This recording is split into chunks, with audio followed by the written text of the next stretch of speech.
Good afternoon, everyone. Thank you very much for joining this webinar on Going Further for Winter, how to implement community-based falls response to meet NHS England guidance.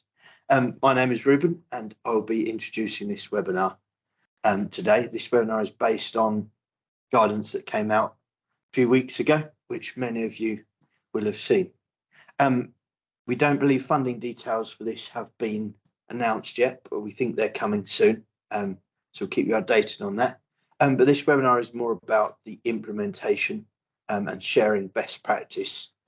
As some background to this, we're very pleased to have helped NHS England put this guidance together. You may well have noticed some references in there to the Razor Chair and to Helpful, and also the work we've done in Min South Essex. So this webinar is really about giving you some actionable guidance from what we've learned with working with NHS organisations to basically help you implement this. So in terms of what we're going to cover today, we're going to start off with the current situation with winter pressures and where we're at. We're going to go through the letters from NHS England and pick out a few key points. And then we'll go through some examples of how organisations we've worked with have implemented it and the benefits they've seen, and the support that we can offer you to ensure that implementation is successful. And then, as I said, we'll finish off with a Q&A. So without any further ado, I'm going to pass over to Harvey, who's going to talk about the current situation. Harvey. Very good. So thank you, Ruben. We are going to have a quick look at where this advice has come from and go from there. So falls are increasing year on year, as is the pressure on the ambulance service, as you all know. So there's increasingly there are long lies happening in care homes in the community, because ambulance services aren't actually commissioned to do falls response when there's not a major injury or any need for an emergency response. So sadly, despite all the good work that's continuing on falls prevention, falls are always going to happen. So the plan from NHS England with this letter is to use resources other than the ambulance service to reduce the pressure on ambulance services and to improve patient care for everyone, basically. So what I'm going to do is go through this document. No doubt everybody's read it and digested it up to an extent, but it is a 22-page document and a lot to go through. And I appreciate there's a number of ways to implement this, but I'll just pick out a few of the points where we've seen other organisations successfully implement this method already, basically. So, and the first point I'm going to bring up is on page 7 and 8. So when vulnerable people are falling in their own homes, they rarely have any resources to get themselves back up. So that's ending up with the ambulance service picking up the tab. So what NHS England are trying to do is to split this into a 3-stage triage scheme. So the first tier is a non-clinical approach. So that's where there's no known injury and there's no new illness. The advice here is to use tech providers, CFRs, and other voluntary organisations like fire services and St John's Ambulance, etc., to get those people lifted up where they just need lifting up off the floor and no other needs there. Level 2 is for urgent community response teams. So this is where there's a community-based team that have a clinician support. That's where there's a minor injury, skin tears, UTIs, things like that. And that's where there's an additional wraparound support from other community-based teams. Level 3 is kind of what the ambulance service should only be doing. So the other two are for the other 2 tiers is where all the changes. So level 3 is going to remain with the ambulance service because that's where serious injuries and emergency situations are at.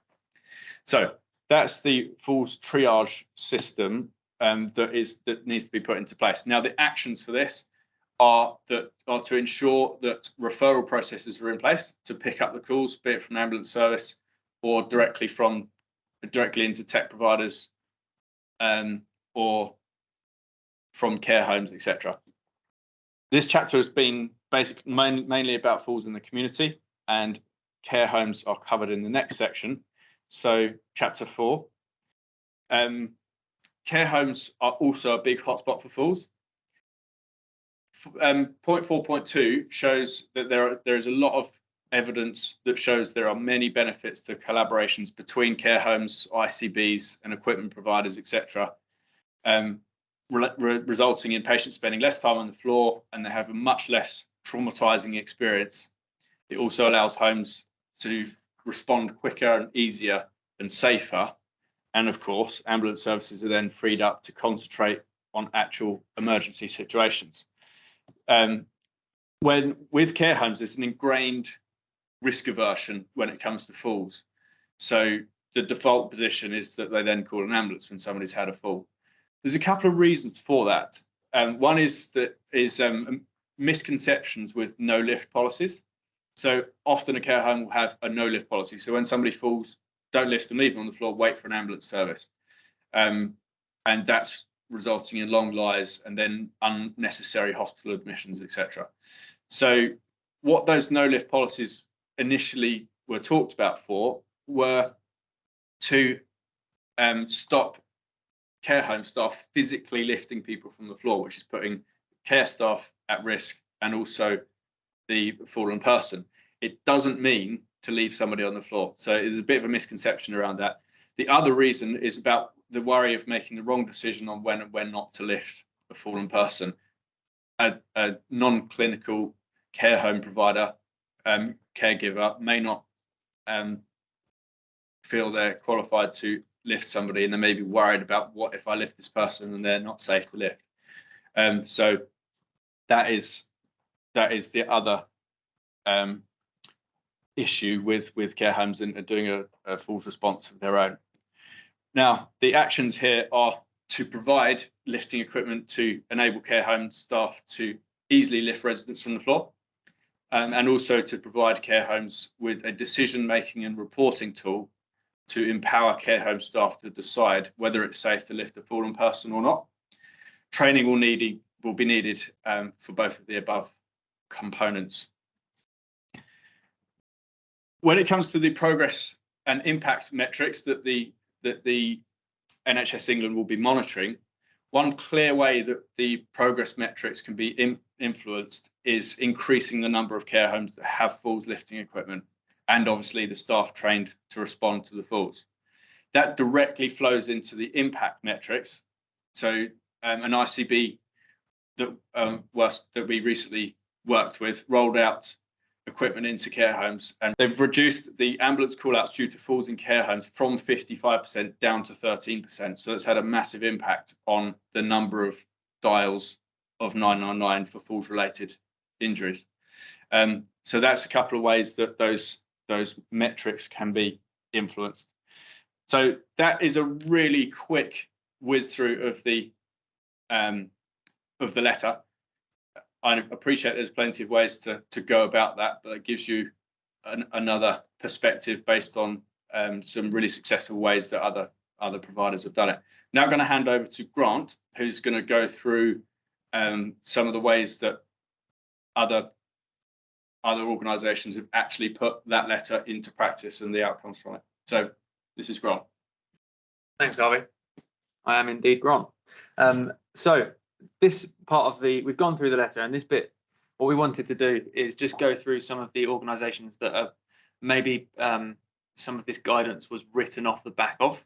So organisations that are maybe 1 to 2 years ahead in terms of their approach, and go through some of the challenges that they came up against in terms of their implementation, and share some best practice. The big thing that we want to convey here is that ultimately we can see things from our side of the fence. We don't understand everything from your world, but what we can do is put you in touch with these organisations so that you can have a a conversation direct with them to figure out kind of the challenges that they came up against and where to go. So we touched on the level 1 falls response.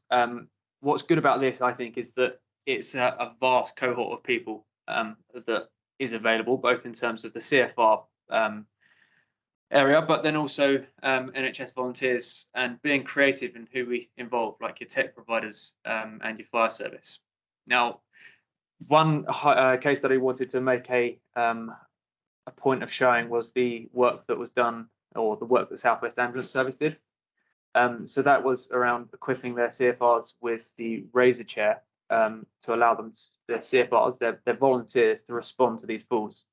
Now, this over a 6-week period saved 148 hours of ambulance time.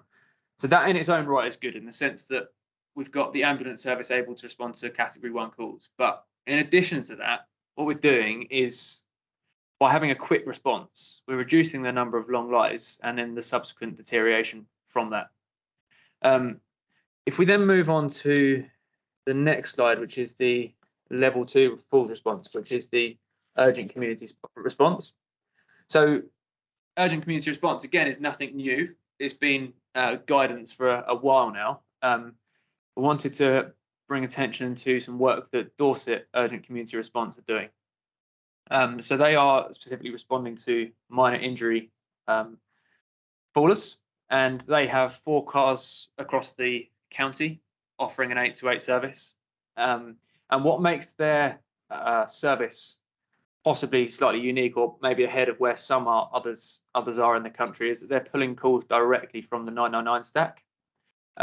So it's not even entering that pathway to begin with. And in terms of the impact that that's had, it's been phenomenal. So from the falls that they attended, 50% of those call outs were falls, and 80% of those fallers were kept at home. Now, yes, a part of that is lifting them from the floor, but that's not the only thing. I think a big part is around the wraparound service that they provide. So it's the onward referral into 999, the community services, and the primary care network. And the fact that they both have a therapy offer and nursing offer on that vehicle. So they're able to provide a much more holistic approach to the care that they provide. But ultimately, again, seeing a huge impact with actually fairly minimal intervention in terms of the numbers across there. So the next part, as Harvey said, level 3 doesn't change. That's still for the ambulance to attend to. So we thought we'd just go over care homes. So there's a number of ways in which it could be approached, and we've gone through, we put a couple of, or 3 examples of how you potentially could approach it. I think the big thing that we've got to be aware of is that the risk aversion and the no lift policies is quite a big challenge to overcome in this particular field. And we'll go through how Mid and South Essex have done that in a bit. But the ways, there's kind of a headline, there's the 3 ways in which you could approach it. So you could go the largest care homes first, but I'd say the challenge with that is that the proportion of, it's not proportionate to where the falls are necessarily happening. So maybe a better way would be to work with the ambulance service in terms of looking at a proportion of care homes, maybe the top 20 that have the highest number of falls or ambulance call outs to fall related challenges. So that will see the biggest impact straight away. But the challenge that some areas have had, when we've done work with North East Essex, is that the care homes that are calling out the ambulances the most frequently changes, because often that's maybe dictated by one particular resident who's a frequent faller. So kind of the best and most holistic way to look at it is by doing it for every care home. We've seen that in Mid and South Essex and in Cornwall. And the reason that effectively is a better longer term approach is that effectively wherever those frequent fallers are, there's the same response. And also for the ambulance service, they've got they know that every care facility has the ability to lift or assess and then lift somebody if appropriate. And yeah, we touched on the savings. They're massive. greater than 70% reduction in ambulance call-outs. So the next thing we wanted to go through is that kind of how have they done this, and a big part is around the provision of the razor chair. Now, it's quite likely that a number on this call haven't seen that before, so we thought it'd be wise just to go through a demonstration of the razor chair, for which I'm going to hand over to my colleague Harvey to go through that with us. Thanks, Grant. That was really helpful to see how different organisations have put this into place. One of the key components of this for a lot of organisations out there has been the razor chair, which is the device to help lift a fallen person from the floor. Now, why has this been such a favourite? One is that it's really stable, so it doesn't wobble when somebody's being lifted. The battery life is fantastic, so you don't have to change the batteries every year. You don't, you'll get between 80 to 100 lifts per charge, so you'll never have to worry about it being flat on shift or anything like that. In terms of care home staff, we recently did a pilot in an ICS where 96 different people were shown a range of lifting devices, and 90 out of those 96 people preferred the razor chair. So with that being said, let's have a look at how the razor works and see what you think. So Grant's going to have a fall for us. Very graceful one up there. The razor is these two packages here. So we'll start with the seat unit here. Now, one of the key advantages of the razor chair is that you don't have to get it underneath somebody. Often the hardest bit for care home staff or responders, full responders, is getting something underneath somebody to then lift them up. Whereas the razor assembles around the fallen person, so you don't have to roll them or put any effort into getting them onto it. So we'll reposition Grant onto his back, make sure he can bend his knees like this. Then we can slide the seat unit underneath and tuck it up nice and close to the thighs. Then in this backpack here, we've got all the other different components. So open that up. Then you've got backrests here. There's two backrests and they are absolutely identical. So it doesn't matter which way around it goes. It works both ways. You can't get it wrong. Now, to get that into place, we're going to put this arm across the opposite shoulder. That tilts the shoulder blade up, so you can just tuck it underneath and click into place. So you will have heard that tone.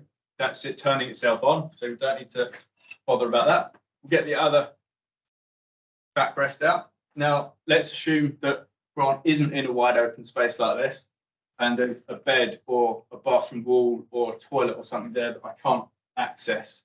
I can do it all from one side. So I can put this arm across the opposite shoulder, slide it down next to the wall, tuck it underneath his shoulder blade, like that, click into place. And you'll hear that ding sound each time we get one of the components in place. So that lets us know that it's correct, clicked in correctly. We've then got 4 of these lifting arms. These are also identical, so it doesn't matter which one of the remaining 4 holes that it goes into, that works in every one. So get those in place, one up and one down on each side.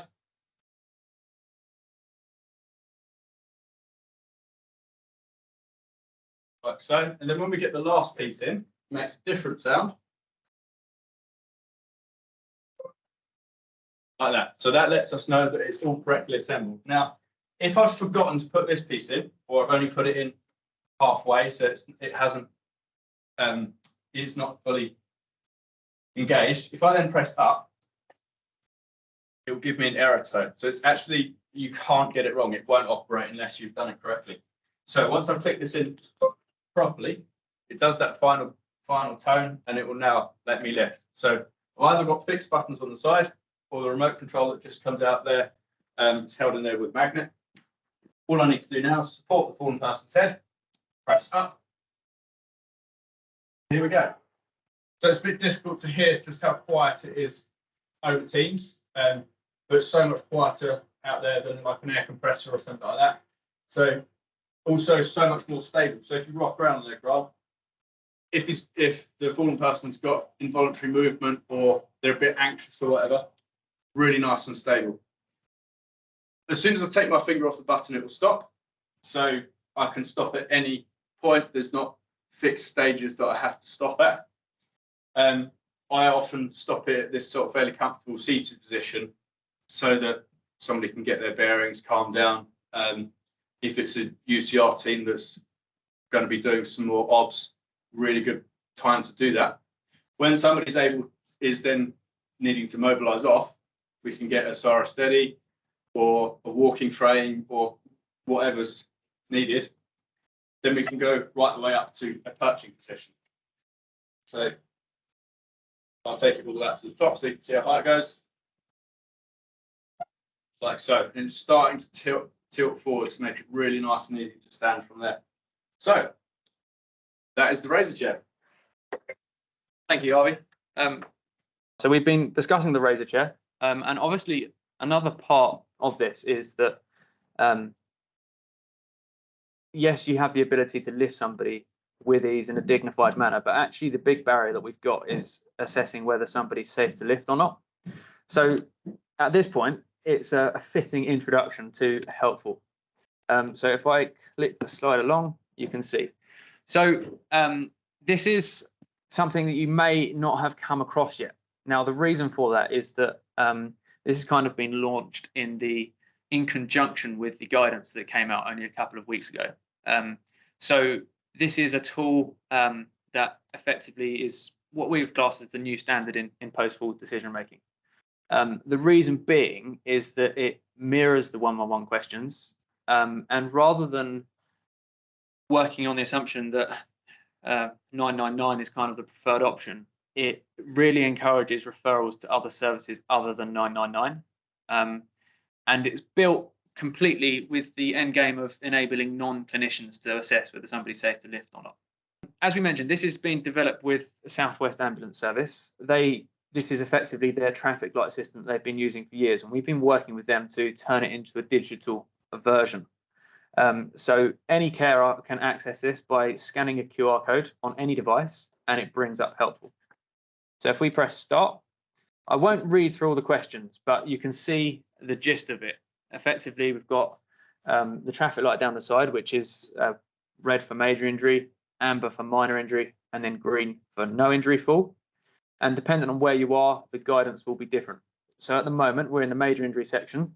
So the red button is no. Obviously, that would take us through to different guidance. But let's work for now. I'll go through a few of the questions.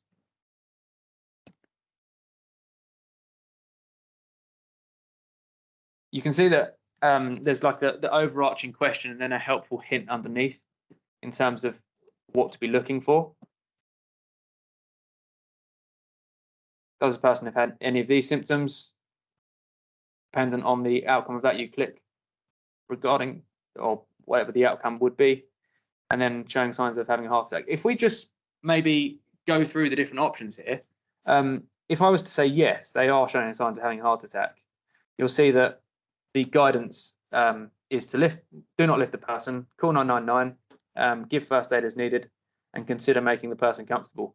What's interesting about this is that depending on where you come out in the algorithm, the guidance will be different. So, for example, if somebody was showing signs of maybe a broken spine or something, then the guidance wouldn't be to move them and make them comfortable.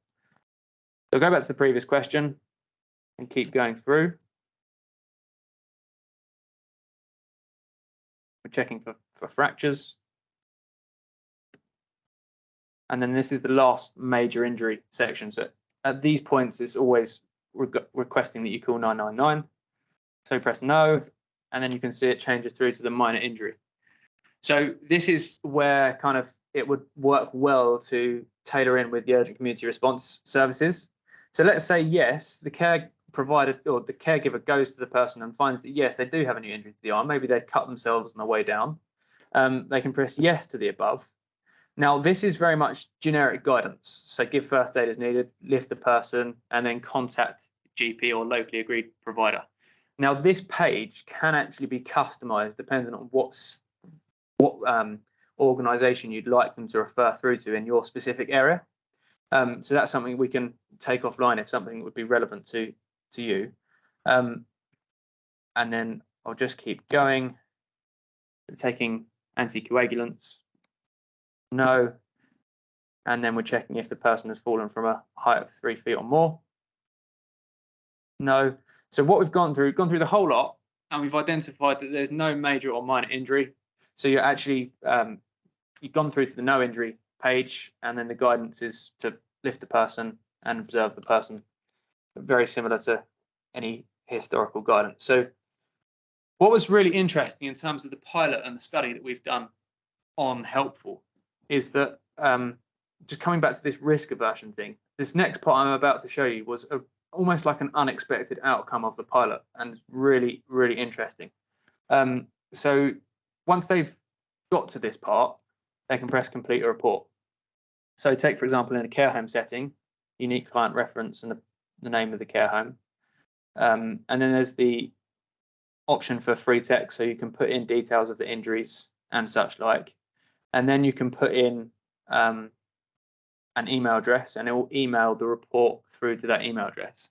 And that alone played a big part in increasing the confidence of the caregiver, because at the time of fall, they've now got proof of record, which can this PDF, their emails you can be uploaded to the patient records. They've now got proof that at the time of fall, they took the responsible and relevant steps, and this is why they made the decision to lift or not lift somebody. Works both ways.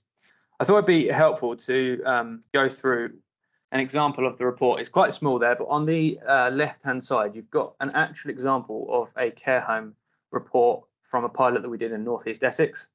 So you can see that some of the details have been erased out just for privacy, but you've actually got a really interesting overview of what happened, and it kind of documents what you've done and the recommendations at the point of fall. And the very fact that it's able to do that, and the fact that it's a digital tool, means that we, as responsible for that, are able to pull off insights maybe on like a quarterly basis for your system. So this is an example of a report we did for North East Essex. Now, this was part of the pilot, but you can see we're able to report really, really quickly in terms of the number of falls, what category they fell into, report on some metrics in terms of the level of impact, which again, I guess just means that you've got visibility on how successful your implementation has been. And the other unique feature is that actually, because we've got visibility of everything that's being loaded into the system, we can give unique insights, like majority of the falls are happening in the bathroom, which can then, if fed into the right team, can then dictate maybe what falls prevention work is carried out in that specific home. So there's a number of different ways in which this could be utilized as such. If I then just go on, that's kind of what we've done so far. Is we've gone through the razor, we've gone through Helpful and how it could work. But I totally get that there's a lot of things that need to be worked through in terms of this guidance, and the speed at which NHS England have asked for this work to be done in presents its own sort of unique set of challenges that need to be worked through. And the stance that we've taken is we've had visibility of this for some time, and we have effectively crafted a package that we could work with you and guide you through.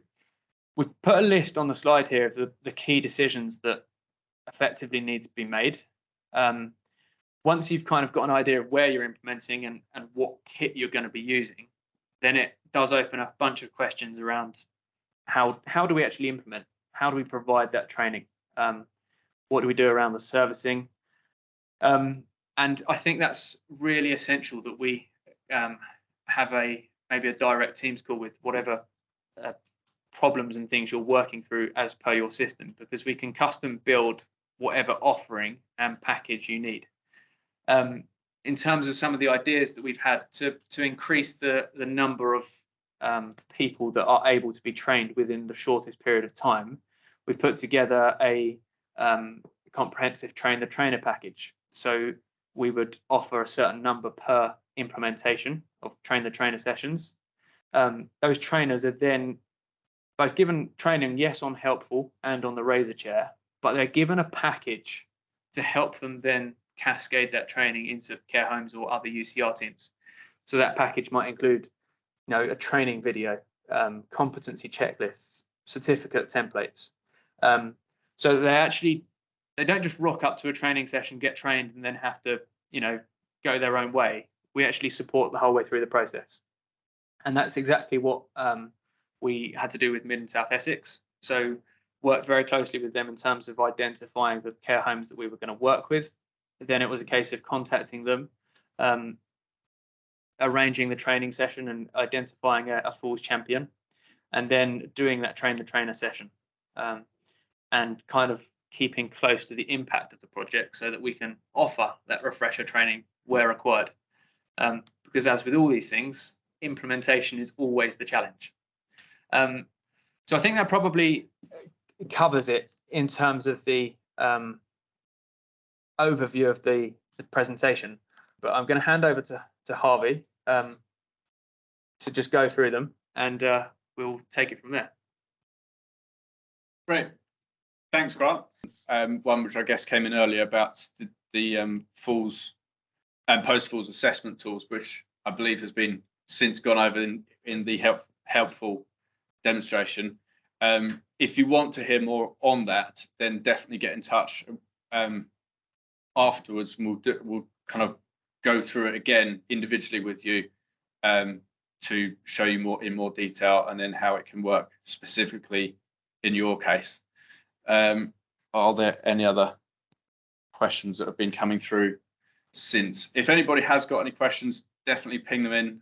I did see a question earlier going into the chat box about long lies. What constitutes a long lie? I don't think it's actually been any specific definition on that. All I would say is that a lot of ambulance services refer to a long lie as where somebody's been on the floor for an hour or more. Another question: along with the full report that is filled out, will a summary of all questions answered in the helpful assessment also be collated to support the full report? Yes, very good question. So yes, so a lot of people use helpful if it's an urgent community response team, or it's being used in a care home or in a nursing home, should I say. Often it's like the person using it is saying, well, I'm a nurse, I do this assessment anyway. But it's a really easy way of recording that all those checks have been made, and that check is then on the system with all those steps that have already gone through as a kind of safeguard that those questions have been answered, whether that's actually as filled in as a full report, or whether it's being filled in to answer the questions as well, if that makes sense. So yes, the buttons that you press to answer the questions will also be included in that report. Yes, I think that is the only questions that have come through. Yeah, we'll hand over to Ruben to give us a parting shot. Thank you, everyone. Thanks very much, Harvey and Grant. It's good. Thank you very much for joining this webinar. I think what we've been through has been a whistle-stop tour of the letter, and then how we can help support you to implement the guidance. The slides and a recording of this webinar will be sent round via email shortly, so keep an eye out for that. If you have any further questions or anything that hasn't been answered in this webinar, then please reply to that email that you receive, and would be more than happy to take that up. I think in terms of next steps, we're here and ready to help you if you have any further questions or requiring support on your implementation journey. We've worked with a lot of NHS organisations, and we're here to help. So we'll put contact details on that email that you will receive. So you can give us a call. We could organise a Teams call just for you, and we can go through it one-to-one, and go through in detail how we can help you, and actually work together as a partner with you to help you implement this. Thank you very much for joining, and I trust you have an excellent afternoon. Thank you.